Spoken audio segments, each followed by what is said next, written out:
Now, it was the moment that sent the U.S. and the world really into a panic and drew the Roaring '20s to a close. The 1929 Wall Street crash was the most devastating in history, and it eventually brought about the Great Depression. That's the focus of Andrew Ross Sorkin's new book, and he speaks to Walter Isaacson about it and what we can learn from 1929 nearly a century later. Andrew Ross Sorkin, welcome back to the show. Thanks for having me, Walter. You write about the 1929 crash in this book, and you say it's one of the most largely misunderstood significant events. Why was it misunderstood? Well, I think there's two things. One is I think most Americans, unfortunately, have only a vague conception that something bad happened in 1929 and that whatever happened in 1929 led to the Great Depression. I think that's the sort of prevailing view, and by the way, was my view before I invested the last 8 years of my life in the archives writing this book. Really, the crash of 1929 was so much more because, yes, it led to the Great Depression, but the number of dominoes that did begin in 1929 and what those dominoes were, I think will surprise a lot of Americans and a lot of readers.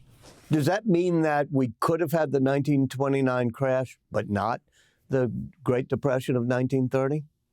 Oh, absolutely. So the crash in 1929, which is really only part of this book, was the first domino. And it took the next domino and the domino after that to ultimately get us to the Great Depression. But there were so many mistakes and frankly, bad decisions along the way that led us to the Great Depression. And in fact, I argue that you could look at what happened even in 2008 in the financial crisis. And one of the reasons that we didn't go into a Great Depression is I like to believe that we learned at least some of, but clearly not all of the lessons. You talk about 2008. You wrote a great book about it, Too Big to Fail, which was the Lehman Brothers collapse and the problems of 2008. What was different about 2008 than 1929? Oh, goodness, so many things. Look, 1929, the 1920s, there was no regulations, zero. The SEC did not exist. An early reader of this book asked me, did you read the prospectuses of the companies that were public in 1929? I said, prospectuses? There were no prospectuses. Maybe there was a leaflet at best that they might have handed out on the street or at a brokerage firm trying to hawk you a stock. There were no insider trading laws. There were no capital requirements for banks. There was none of that. And so the distinction between then, 2008, and now are hopefully very, very different. I like to say I wrote this book almost as a prequel to Too Big to Fail in hopes that we don't have to ever write a sequel. One of the common threads, though, is the Fed. The Federal Reserve Bank. That had been around for 15 years, I think, by the time the 1929 crash happened. And one of your great characters, Charles Mitchell, Sunshine Charlie Mitchell, runs National City Bank. He gets put on the Fed, and there's this political push back and forth on the Fed that reminds me of today. Tell me how that was relevant. Well, you're right. And I should say when I began writing this book, I didn't necessarily go into it thinking there were going to be so many eerie parallels to today. But one of them is this issue of the Fed. We talk oftentimes about the independence of the Fed and what the Fed should be doing. Back in 1929, they knew the market was out of control. They knew there was too much speculation, and they talked about trying to tamp it down. But there was a big question about how you do that. And they were almost overly concerned, I would argue, with the politics of the moment. As you mentioned, the Fed was new back then. It was created in 1913. And there was a view that if they tried to stamp out the speculation by raising interest rates too high, and in fact, back then, the same debate we're having now about lowering interest rates versus raising interest rates and what that's going to do to the economy, the view is if you did what, for example, Paul Volcker did in the late 70s, not only would these people lose their jobs, they thought politically, and get hauled in front of Congress, they thought the Federal Reserve might be eliminated. You're a great triple threat in media. You have, wonderful book writer. You have the CNBC Squawk Box. You're at the New York Times and Deal Book. If you were doing Deal Book or doing Squawk Box in 1929, let's say in August, What type of questions do you think you would be asking, and should we be asking those questions now? So I think the question you'd want to be asking in 1929, and I don't know if it would have been asked, but I wish it would be, is how much leverage really is there in the system? Every financial crisis, and I think I learned this writing this book, I think I learned this covering the financial crisis in 2008 and Too Big to Fail, is a function really of only one thing. It really is leverage. It's too much credit in the system, and that is what leads to some form of speculation. In 1929, it was margin loans on stock. People were literally going to brokerage houses that had sprung up on the corners of streets, the way they're like Starbucks on the corner of streets, and you could put $1 down, and the brokerage would lend you $10. In 2008, it was subprime mortgages, right? And so the question for today would be, where is the leverage? And so hopefully we would have asked, is there too much leverage in 29? And today you might say to yourself, is there too much leverage and where is it?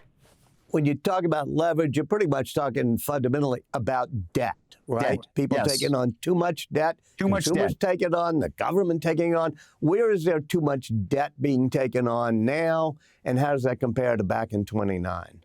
Well, it's very interesting that you say that, because when you think about today, the debt, and this is something that concerns me, is a little bit out of reach. We don't know where the debt is the way we used to know where the debt is. It used to live on the balance sheet of banks. Today, most of the borrowing, especially among corporate America, is not actually from banks anymore. It's from what's called private credit vehicles. These are things that private equity firms have set up that live very much in the shadows. And so we don't really know how much debt there really is today. And there is a lot of debt that's being embedded in this whole artificial intelligence revolution that's taking place. So, hundreds of billions of dollars are being spent to build data centers, but a lot of that is being paid for with credit, with debt. And I think we need to watch that and try to better understand what's really happening. I'm reading your book, and there's so many similarities between back then, 100 years ago, and now. Certainly an age of great technology with electricity and cars and everything being transformed. Likewise, it's a roaring jazz age, and roaring 20s comes along. Tell me about that cultural exuberance that's happening then and how that led to the crash. Well, look, I don't know if people fully appreciate it, but prior to 1919 in America, nobody actually took on credit. Nobody took a loan because it was almost considered a moral sin to take a loan. People started doing that in 1919 because General Motors wanted to sell more cars, and they started to loan people money. And then Sears Roebuck clocked what was happening and said, well, we'll do the same now for appliances. And then Charlie Mitchell, the CEO you referred to, who runs National City, which becomes Citigroup, he says, okay, well, we can lend money to people so they can buy stocks. And the exuberance of it was a decade long. And all of these people on Wall Street and CEOs are now on the cover of magazines, Time Magazine, Forbes Magazine. They become almost cultural superstars, the way you might think of an Elon Musk or a Sam Altman or a Jamie Dimon today. And so you had this sort of remarkable period where the stock market kept going up and up and up. In 1928, the stock market was up 48%. And if you had gotten a loan from the bank to buy stock, it was like free money. You talk about Sunshine Charlie Mitchell, you're the head of National City Bank, and saying, I think, to one of his employees, look down there, because the employee's saying, hey, we've run out of people to buy stocks. He said, there are millions of people down there. We just have to give them credit. Was that part of it, which is getting the average person in America hooked on being in the stock market? So much of this was about, and really almost put in the banner of, we are going to democratize finance. And that has a lot of echoes about what's happening today. There's a real effort to, quote unquote, democratize finance in America today. The Trump administration recently passed a bill so that common, ordinary investors could get access to things like venture capital and private equity and private credit, things that historically were considered way too risky for the ordinary American. But there was a view that, who had access to these things? The elite, and that the elite have had great success investing in things like Uber and Facebook long before their IPOs. Well, All of that is now coming to us all over again. But it also means that we're taking some of the guardrails off the system again. Isn't there some truth to that, though, which is the economic elites, until that got opened up in the 1920s, kind of controlled all these things? Oh, 100%. The economic elites controlled it then, and you could argue that the economic elites control it now. I think the question is, whenever you start to take the guardrails off things, whenever you start to create new products which you sell the ordinary investor, there are some good players in all of this, but it's also when the frauds emerge. It's when the charlatans arrive. And the question is, are we watching for that? One of the things that really struck me was, I guess, disparities of wealth, if that's a way you want to put it. Yes. Or just how the high inequality living. is real. Yeah. Yeah. So tell me how that compares to today. Very, very similar. I mean, the truth is that the inequality of the late 20s is very reminiscent of where we are today. The social unrest, interestingly, and the questions about the inequality were not as pronounced in the late 20s. And I don't know if that's a function of the way the media was at that time. And, interestingly, it really wasn't until 31, 32, and 33 where you really saw the Depression really move into full force, and Hoovervilles, which are, tented camps started to emerge, including, by the way, in Central Park, literally just blocks away from where Charlie Mitchell lived on 5th and 74th Street. Henry Ford, right after the crash happens, he's there in Detroit, of course, and he gives his workers a wage increase. He tries to make sure that what happens on Wall Street doesn't infect what happens in regular business.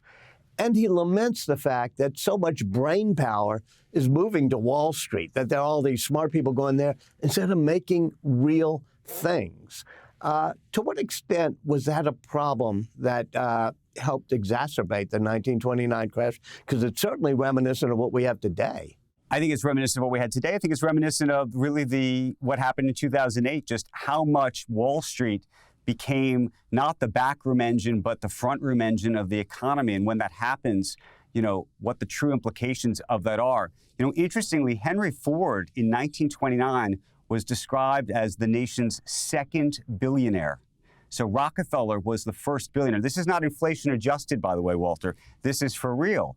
And Henry Ford was the second billionaire in America. But you're right. He did not only try to raise the wages of his workers, he almost did it to embarrass Hoover and to embarrass the other CEOs to try to get them to raise wages. One of the things that Hoover was trying to do at the time was almost trying to jawbone his way out of this, calling this sort of a psychological problem, that if people could just sort of get over it, and if companies could pay people more. He also wanted to tax people more. And by the way, Andrew Mellon, who was our Treasury Secretary, was whispering in his ear the whole time. He was a real capitalist, saying, let them eat cake. It's fine. Let them all fail. If they made poor decisions, they should fail. And so you had this sort of fascinating dynamic taking place inside Washington. And by the way, very much like today's White House, Hoover was on the phone with and constantly in contact with all of these CEOs. They were literally making these pilgrimages to the White House the way they do today. President Hoover felt that the collapse of the stock market would not necessarily affect business in America. Why was he wrong? Well, this is, oftentimes we say, look at the stock market, look at the real economy, and we think that they're somehow not connected to each other at all. The reason why it was connected today, but I would argue it was perhaps even more connected then, was because so many ordinary investors, so many ordinary Americans had taken on so much debt in the stock market, so that when the stock market fell, it wasn't just that they lost money in that the stocks they had bought at $10 were now worth $1. It was that they had taken on so much debt that they now owed so much money. And because they owed so much money, they couldn't buy basic goods. That's why they had Hoovervilles. And so it really did spiral out of control to the point in which in 1933, 9,000 banks faltered. They failed in 1933. And that is really, I think, a direct domino, if you will, from what happened in fall of 1929. The last third or so of your book is actually after October 1929. It's about the Depression, why all of this happens, why it affects business. And then, of course, Franklin Delano Roosevelt comes in. What does he do? Well, he does a whole bunch of things, some of which actually Hoover wanted to do, but for whatever reason decided not to or felt he couldn't. And one of the things that he does is he has what's called a national bank holiday. So he actually shutters all of the banks in the United States and then tries to prop up the ones that actually he believes are strong enough, and then enacts a series of legislation, including the Glass-Steagall piece of legislation separating the gambling piece from the banking piece, but also creating the FDIC so that your money that goes inside a bank is insured. And then later in 1934 creates the SEC, which really oversees and regulates the stock market, the idea of insider trading and manipulation, which, by the way, which is a huge component of what was happening in 1929. So much of the stock market was being manipulated oftentimes by the elites. I must say that when I finished your book, I was like, all right, I got to sell stocks. And I'm not a big stock speculator. It was like, oh my God, this could happen again. It's such a frightening book. To what extent do you think it could happen again? And to what extent do you think you might provoke it slightly if people read this book? Well, I'm hoping not to provoke it. I'm actually hoping that to the extent that people read this book, they take away some lessons. I hope policymakers better understand what happened in 1929 so that we can take away lessons so this doesn't happen again. It does not have to happen again. We are not destined to have this happen again. It is true. I do think that the train, if you will, is careening towards some form of a crisis at some point. The problem is you'll never know. We're always living in a bubble of some sort, and it will pop at some point too. What we want to do, though, is prevent it from popping in such a way that it creates the next Great Depression. And I think that can be avoided. The truth is we've actually managed to avoid that ever since then. Yes, we've had crises. 1999 dot-com bubble was a crisis. 2008 was a crisis. But here we are, Walter, and we're better for it. And in many ways, I think, we've had more and more innovation. AI, I think, is very exciting and will be here for as long as I can imagine. Will we have a hiccup along the way? I imagine we will. But let's hope that's all it is. Andrew Ross Sorkin, thank you so much for joining us. Thank you, Walter. So appreciate it.